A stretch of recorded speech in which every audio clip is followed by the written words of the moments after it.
This video is for all you spiritual searchers out there in YouTube land.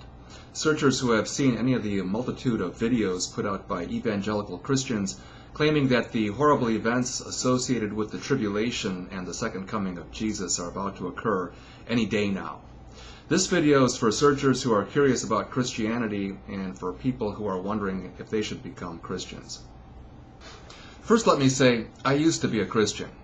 I used to be a Bible-believing, door-knocking, fundamentalist, evangelical Christian. As someone who was once scared into Christianity by virtue of these horrific ideas and images of the second coming, I want to demonstrate why there's absolutely no basis to them. In essence, I want to illustrate why Jesus is not coming back. So why do Christians claim that Jesus is going to come back? What makes them so certain that he's actually coming back? Because, they contend, it's clearly prophesied in the New Testament of the Bible.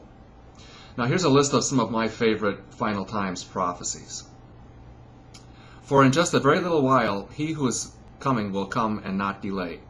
The end of all things is near. You too be patient and stand firm, because the Lord's coming is near.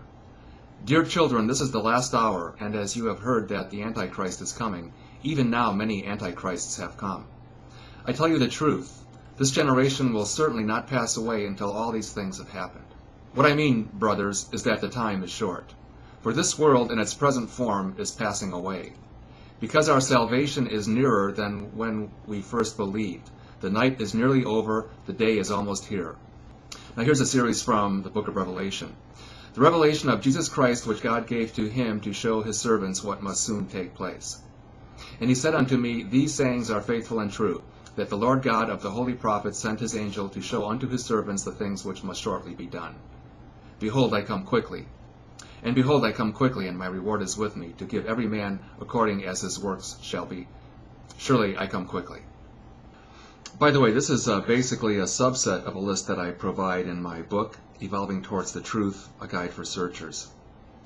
Now, what a neutral, open-minded reader might notice about all of these prophecies is that they all seem to consist of two parts, a what part and a when part. What? Jesus is coming back. When? He's coming back quickly, soon, or shortly. The time is near. Now, it would be one thing if these prophecies were made yesterday, last week, or maybe even last month.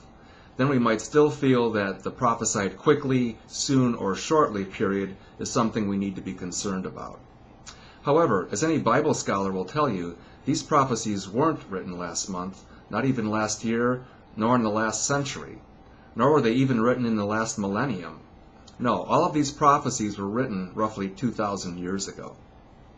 2,000 years ago, the various Bible writers used words like quickly, soon, and shortly, and yet Christians today are still waiting for their fulfillment. As I said, these prophecies all have a what part and a when part. Now, to eagerly believe that the what part is still valid despite the overwhelming and consistent failure of the when part demonstrates a complete lack of understanding about the purpose of prophecy. The purpose of prophecy is to demonstrate omniscience or omnipotence. That is, as the giver of prophecy, either you somehow know the future in exacting detail, or you have the power to control the future. Christianity contends that the Bible was essentially written by God, who they also claim is all-knowing and all-powerful. They also claim that the reason the entire Bible is to be believed and trusted is because of the fulfillment of the numerous prophecies found within it. However, the 13 verses I've just listed seem to indicate otherwise. Again, the purpose of prophecy is to demonstrate that you either know the future or that you can control it. Now, if part of a prophecy fails, it clearly demonstrates that the writer was not omniscient or omnipotent. You can't claim to be omniscient and get one half of all these prophecies wrong. You can't claim to be omniscient and be only half right. If the one who provided these prophecies actually was omniscient, Jesus would have come back a long, long time ago. However, this obviously isn't the case, and this obviously doesn't seem to bother or deter the zeal that some Christians have about broadcasting that Jesus is coming back any day now. So why is this? How can Christians be so sure about the second coming of Jesus when they're apparently oblivious to what their Bible is actually saying? The answer is that they're generally happy in the comforts of their childlike faith and don't want to be bothered with the facts. Their minds are made up, and they're going to keep believing that Jesus is coming back any day now, despite what the Bible actually says. Besides, who wouldn't want to be raptured up into the sky and whisked away into heaven? Sounds like fun. I have another video series on my YouTube page that you can find titled, Why Christianity is Not the Truth. In it, I discuss why the failure of these second coming prophecies has serious implications on the overall truth of Christianity. I also discuss why, from the perspective of the early Christians, the mortal men and women who actually wrote these prophecies, why the story of Jesus only made sense if he did come back quickly, i.e. in their lifetimes. However, for now, I just wanted to demonstrate why an open-minded, rational seeker of spiritual truth can confidently disregard these unenlightened portrayals of the final times, or the idea that Jesus is ever coming back.